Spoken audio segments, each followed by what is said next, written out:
নমস্কার বন্ধুরা, আমি অলি লাইফ উইথ অলি চ্যানেলে সবাইকে স্বাগত। আজ চলে এসেছি ডিম বিরিয়ানি বা এগ বিরিয়ানির রেসিপি নিয়ে। বিরিয়ানি আমরা সাধারণত চিকেন অথবা মাটন বিরিয়ানি খেয়ে থাকি, ডিমটা সাথে থাকে।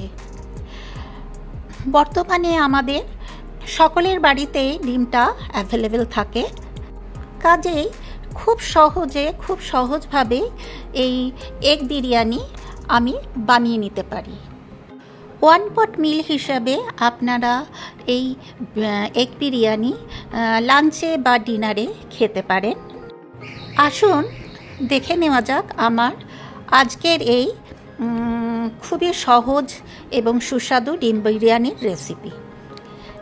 প্রথমেই আমি ডিমটাকে সেদ্ধ করে নিয়েছি। এরপরে আমি ভাতটা বানাবো, সেই জন্য দেরাদুন রাইস আমি আড়াই বাটি নিয়েছি। খুব ভালো করে চালটাকে আমি ধুয়ে আমি ভাতটা আগে করে রেখে দেব। চাল আমার ধোয়া হয়ে গেছে। এরপর আমি হাঁড়িতে গরম জল বসিয়ে দিয়েছি। এরপর একে একে আমি গোটা মশলাগুলো এর মধ্যে অ্যাড করে দেব। এই যে দেখুন, আমি এখানে সমস্ত মশলা জোগাড় করে রেখেছি।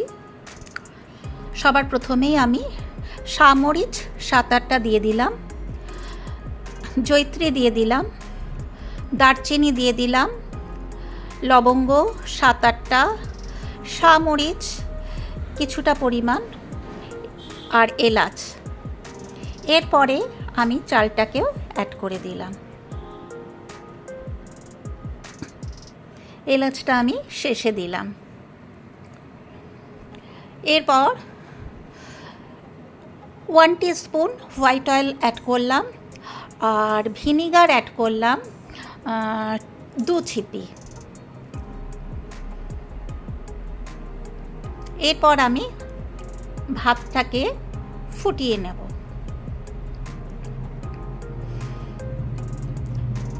কেওড়া জল আর কেশর জলও 1 ছিপি করে অ্যাড করে দিলাম।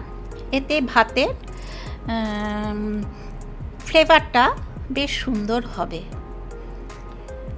এরপর আমি বেশ কিছুটা পরিমাণ নুনও অ্যাড করে দিলাম, আর খুব সামান্য পরিমাণ চিনি অ্যাড করে দিলাম স্বাদটাকে ব্যালেন্স করার জন্য। এরপর ঢাকা চাপা দিয়ে ভাতটাকে আমি সেদ্ধ হতে দিলাম। খুব বেশি আমি 100% সেদ্ধ করব না। এই যে দেখুন, আমার ভাতটা হয়ে গেছে। এরপর আমি ভাতটা ফ্যান ঝরিয়ে রেখে দেব।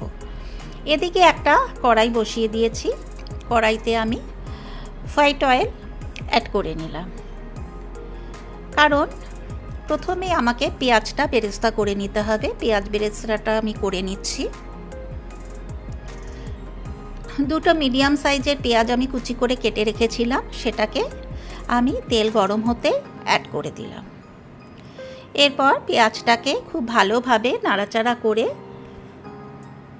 মিনিট 5 সময় ধরে আমি ওটার বেরেস্তা বানিয়ে নিয়েছি। খুব সামান্য পরিমাণে একটু নুন অ্যাড করে দিয়েছি। এই যে দেখুন, আমার পেঁয়াজ বেরেস্তা একদম রেডি হয়ে গেছে। এরপর আমি এটাকে একটা পাত্রে তুলে নিচ্ছি।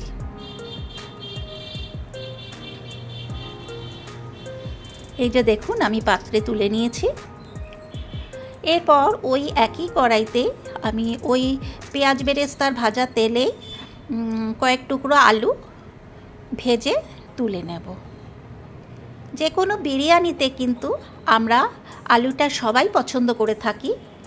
আপনাদের কাদের বিরিয়ানিতে আলু পছন্দ করেন অতি অবশ্যই কিন্তু আমাকে একটা কমেন্ট করে জানাতে ভুলবেন না।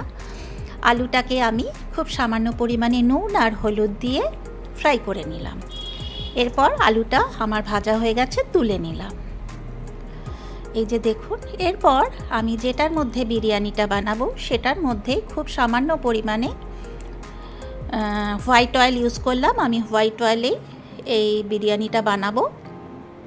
তেলটা গরম হতে ওতে একে একে আমি সমস্ত গোটা গরম মশলা, গোলমরিচ, জয়িত্রী, তেজপাতা, সাজিরা, সামরিচ সব কিছুই আমি অ্যাড করে দিয়েছি। এরপরে আমি পেঁয়াজ, আদা, রসুনের একটা পেস্ট বানিয়ে রেখেছিলাম আর টমেটো, সেই পেস্টটাকেও আমি ওর মধ্যে অ্যাড করে দিলাম। এরপর মশলাটাকে খুব ভালো করে কষিয়ে নিতে হবে মিনিট 3-4 সময় ধরে।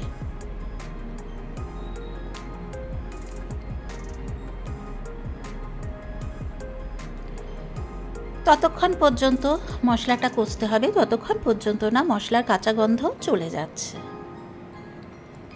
এই যে দেখুন মশলাটা প্রায় 50% কষা হয়েছে। আমি একটু জলও অ্যাড করে দিয়েছি। তো এরপর আমি খুব সামান্য পরিমাণে নুন দিলাম, যেহেতু আমার ভাতেও নুন দেওয়া আছে সেই কারণে, আলুতে নুন দেওয়া আছে, পেঁয়াজেও অল্প নুন দেওয়া আছে, সেটা মাথায় রেখে আমি নুনটা অ্যাড করেছি। তো এরপরে আমি পরিমাণ মতন হলুদ, ঝাল লঙ্কার গুঁড়ো, কালারের জন্য কাশ্মীরি মির্চ 1/2 টিস্পুন, শাহি গরম মশলার গুঁড়ো 1 টিস্পুন,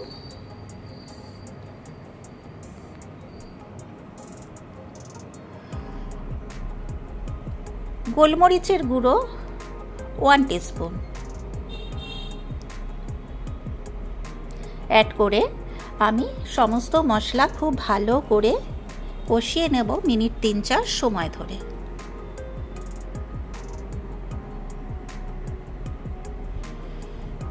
এই যে দেখুন মশলাটা আমার কষা হয়ে গেছে। এরপর এখানে আমি বিরিয়ানির মশলা ঘরেই বানিয়ে রেখেছিলাম, সমস্ত মশলা আমি ঘরে বানিয়ে সেই বিরিয়ানির মশলাটাও আমি ওর মধ্যে 3-4 চামচ অ্যাড করে দিলাম,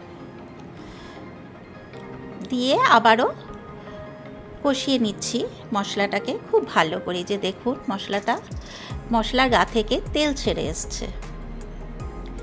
এরপরে আমি ডিমগুলোকেও ওর মধ্যে অ্যাড করে দিলাম, দিয়ে ডিমটাও মশলার সাথে খুব ভালো করে নাড়াচাড়া করে নিচ্ছি।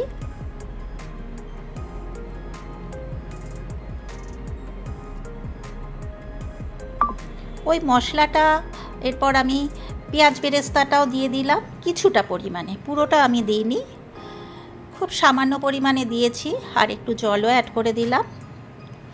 বিরিয়ানির মশলাটা আমি বানিয়েছি বড় এলাচ, ছোট এলাচ, দারচিনি, লবঙ্গ, সাজিরে, সামরিচ, জয়িত্রী, জায়ফল, সমস্ত কিছু, জিরে, ধনে, সমস্ত কিছু ড্রাই রোস্ট করে আমি তারপরে গুঁড়ো করে রেখেছি। এরপর আমি একটা বাটিতে 1/2 বাটি মতন টক দই ফেটিয়ে রেখেছিলাম, সেটাকেও ওর মধ্যে অ্যাড করে আবারও খুব ভালো করে নাড়াচাড়া করে মিশিয়ে নিলাম।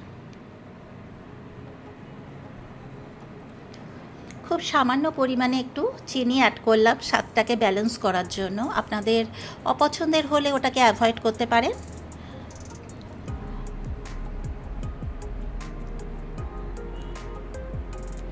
এরপরে আমি যে আলুটা ফ্রাই করে রেখেছিলাম ওই আলুটাও ওর মধ্যে আমি মিশিয়ে নিচ্ছি, সমস্ত মশলার সাথে মিশিয়ে ওটাকে কুক হতে দিচ্ছি। এই যে দেখুন আমার ডিম, আলু সবই কুক হয়ে গেছে। এরপর আমি ডিমগুলোকে একটা পাত্রে তুলে নিচ্ছি, তা না হলে আপনারা ইচ্ছে করলে ডিম, আলু পুরোটাই তুলে আলাদা পাত্রে ভাতটাকে সাজাতে পারেন, কিন্তু আমি ওর মধ্যেই ভাতটাকে সাজিয়ে দেব, এতে আমার মনে হয় খুব সহজ। এই যে দেখুন ভাত, পেঁয়াজ বেরেস্তা, বিরিয়ানি মশলা সমস্ত কিছু আমি পরিমাণ মতো অ্যাড করে দিচ্ছি, আপনারা আপনাদের পরিমাণ মতন অ্যাড করে দেবেন। আবারও ওপরে কিছুটা ভাত আমি দিয়ে দিচ্ছি। এরপরে আমি ওপরে ডিমগুলো দিয়ে দিলাম।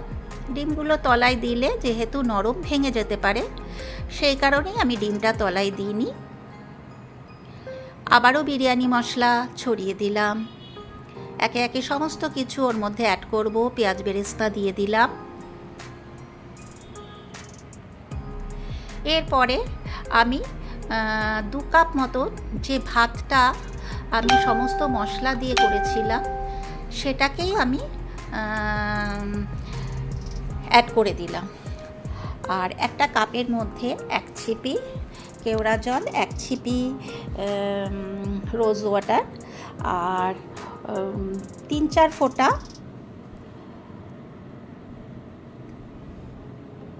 মিঠা আতর অ্যাড করে ওটাকেও আমি ওর মধ্যে মিশিয়ে দেব। এরপর একটা বাটিতে দুধের মধ্যে কেশর ফেলে রেখেছিলাম সেটাকেও আমি অ্যাড করে দিলাম। এরপরে আমি 2 চামচ ঘি অ্যাড করে দিলাম। খুব বেশি ঘি কিন্তু আমি অ্যাড করিনি, আপনারা দেখতেই পাচ্ছেন খুব কম পরিমাণে তেল ঘি ইউজ করে আমি বিরিয়ানিটা বানাচ্ছি। এটা খেলে কিন্তু কোনো শরীর খারাপ হবে না, আর খেতেও কিন্তু অসাধারণ হয়। এরপর ঢাকা চাপা দিয়ে আমি প্রথমে 5 মিনিট ফুল আঁচে রাখবো, তারপরে আমি আঁচটাকে একদম লো ফ্লেম করে ঢাকা চাপা দিয়ে মিনিট 15 ওটাকে কুক হতে দেব। ওই পাত্রের ঢাকার যে ছিপিটাকেও আমি আটকে দিলাম। এই যে দেখুন আমার বিরিয়ানি কিন্তু একদম রেডি হয়ে গেছে। এগ বিরিয়ানি কেমন হয়েছে আমার আজকের এই রেসিপি অতি অবশ্যই একটা কমেন্ট করতে ভুলবেন না। আর যদি ভালো লাগে আপনারা অবশ্যই বাড়িতে আমার মতন করে এইভাবে ট্রাই করে দেখতে পারেন। আশা করি আপনাদের ভালোই লাগবে। এই যে দেখুন আমি এবার একটা পাত্রের মধ্যে বিরিয়ানিটা সার্ভ করছি। কেমন হয়েছে অতি অবশ্যই তো জানাবেন। আর যারা আমার চ্যানেলে নতুন এখনও পর্যন্ত আমার চ্যানেল সাবস্ক্রাইব করেনি তাদেরকে আমার চ্যানেল সাবস্ক্রাইব করার জন্য অনুরোধ রইল। আর পাশে যে বেল বাটন আছে সেটাতে ক্লিক করে দেবেন, তাহলেই আমি নিত্য নতুন যা যা রেসিপি শেয়ার করব সেগুলো নোটিফিকেশান আপনাদের কাছে পৌঁছে যাবে। এই যে দেখুন আমার এগ বিরিয়ানি বা ডিম বিরিয়ানি যাই বলুন না কেন আমি শসা আর পেঁয়াজের সাথে সার্ভ করেছি। কেমন হয়েছে এটাই হচ্ছে ওর ফাইনাল লুক। তাহলে আজ এই পর্যন্ত। এরপর আমি হাজির হব অন্য কোনো দিন অন্য কোনো ভিডিও নিয়ে। আপনারা সবাই সুস্থ ও ভালো থাকবেন। ধন্যবাদ।